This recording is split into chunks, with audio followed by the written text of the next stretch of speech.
C'est la question qu'est-ce que les animaux vont nous apprendre sur l'amour.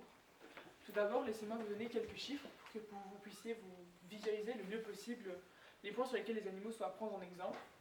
Tout d'abord, parlons du mariage et plus précisément du divorce.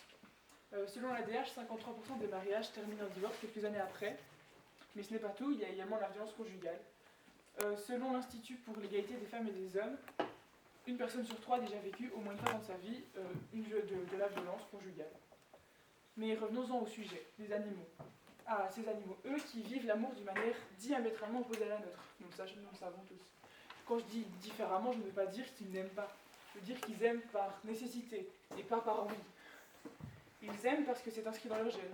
Ils doivent aimer pour perpétuer leur lignée, leur espèce et leur sang. Autrement dit, l'homme a le choix d'aimer, là où l'animal, lui, en a le devoir. Pour cela, je vais d'abord vous parler de l'albatros. Je vais vous raconter l'amour qu'il porte à son partenaire. Que dis-je? De l'amour, non, c'est minime. De la passion. Il aime avec passion. Les albatros, lorsqu'ils se mettent en couple, restent extrêmement fidèles. Ils aiment du début à la fin. Les albatros, malgré le fait qu'ils ne se voient pas toute l'année, car oui, ils ne se voient qu'à la période de reproduction, aiment par passion tout au long de l'année, même avec la distance et l'absence physique de leur partenaire. Les albatros, ce sont des magnifiques oiseaux qui adorent aimer. C'est comme ça qu'on pourrait les caractériser. Nous, en tant qu'êtres humains, là où eux s'aiment malgré la distance et l'absence de l'autre, nous, on ne pourrait pas le faire. Nous savons tous, voir et toucher, c'est quelque chose d'important pour l'homme. Là où les oiseaux, eux, n'ont pas besoin de cela. Pour ce qui est d'autres oiseaux, tels que le cygne, il y en a plein d'autres qui le font aussi. Le cygne, il nous donne la même leçon de vie. Si ce n'est que lui, en plus, il nous apprend quelque chose d'autre. Il nous apprend que défendre, aimer, c'est défendre ce que l'on aime, plus précisément. L'homme, lui, ne saurait pas toujours défendre. On le sait bien. Quand, par exemple, si on est avec notre partenaire et qu'on se fait accoster dans la rue, il ne saura pas suffisamment comment réagir. Mais le cygne, lui, il saurait. Je vous laisse visualiser. Quand on pense au cygne, on pense d'office à ce bel oiseau, mais surtout à comment il agit envers nous. Quand on s'approche trop près, il nous repousse. Non pas par haine pour nous, mais par amour pour son territoire, son partenaire, et quand cet heureux événement se produit, c'est petit. Alors ne vous en faites pas, je ne vous incite pas du tout à aller attaquer votre voisin s'il se présente devant chez vous, ça non. Mais je pose un constat. Là où l'homme ne sait pas toujours défendre ce qu'il aime, les animaux, eux, y excellent. Mais parlons d'autre chose. Il n'y a pas que l'amour de son partenaire, il y a aussi l'amour de sa famille, de ses amis et de ses proches. Et là aussi, les animaux ont beaucoup à nous apprendre. Par exemple, pour le deuil, une étape par laquelle nous passons tous à un moment donné de notre vie, malgré qu'elle soit assez peu sympathique à vivre. À ce point-là, les éléphants nous apprennent quelque chose de très important, plus précisément les mères éléphants. Elles nous apprennent que aimer, c'est porter jusqu'à la fin. Et pour cela, je vous explique. La mère éléphant, si malheureusement son petit venait à mourir, le portera sur le nombre de kilomètres qu'elle estimera nécessaire, le temps de faire son deuil. Je trouve que personnellement, c'est assez intéressant. La majeure partie des gens pourraient se dire que c'est répugnant, qu'elle porte un cadavre et que c'est quelque chose de repoussant, mais moi je l'admire. Elle porte l'amour qu'elle avait pour son petit.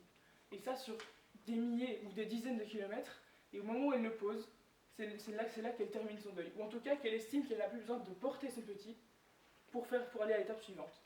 Alors ne vous en faites pas, elle ne l'oublie pas, ça non. Comme le dit si bien le dicton, avoir une mémoire d'éléphant, c'est se souvenir de tout.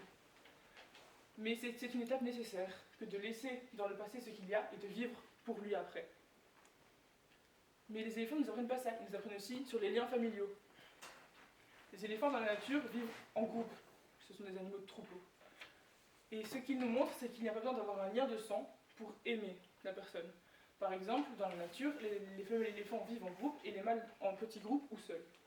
Les femelles éléphants vivent en groupe, pas spécialement apparentés, mais elles le font quand même. Elles suivent une matriarche, qui est souvent la plus expérimentée et la plus âgée, qui les guidera vers l'eau, la nourriture et tout ce qu'elle estimera nécessaire à leur survie. Mais tout cela, c'est quelque chose de nécessaire. Les femelles élèveront les petits, que ce soit le leur ou non. Dans ce temps-là, les mâles, qui seront donc écartés à l'adolescence parce qu'il y a des problèmes d'hormones et de violence qui les concernent, eux vivront soit en groupe seul, soit seuls, soit en groupe de célibataires. Donc ils créeront des liens d'amitié, mais pas spécialement des liens physiques.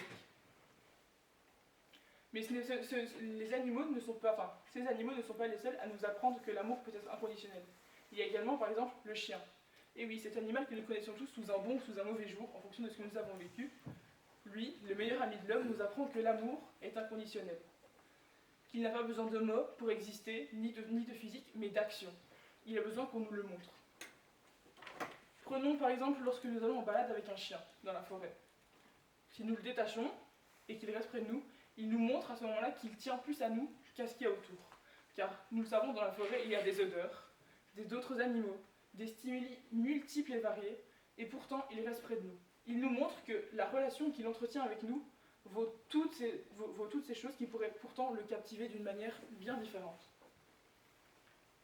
Lui, ainsi que ces animaux domestiques que nous connaissons tous, le chien, le lapin, le chat, etc., nous montrent que l'amour n'a vraiment pas besoin de mots. Un lapin, qui de base est une proie, lorsqu'il vient près de nous et qu'il reste près de nous sans avoir spécialement peur, nous montre que l'amour va au-delà de l'instinct. Donc en résumé, à la question « Qu'est-ce que les animaux ont à nous apprendre sur l'amour ?», je vous dirai ceci. Les animaux nous apprennent bien des choses, et ce sur différents niveaux. Ils nous apprennent que l'amour n'a pas besoin de mots, mais d'action.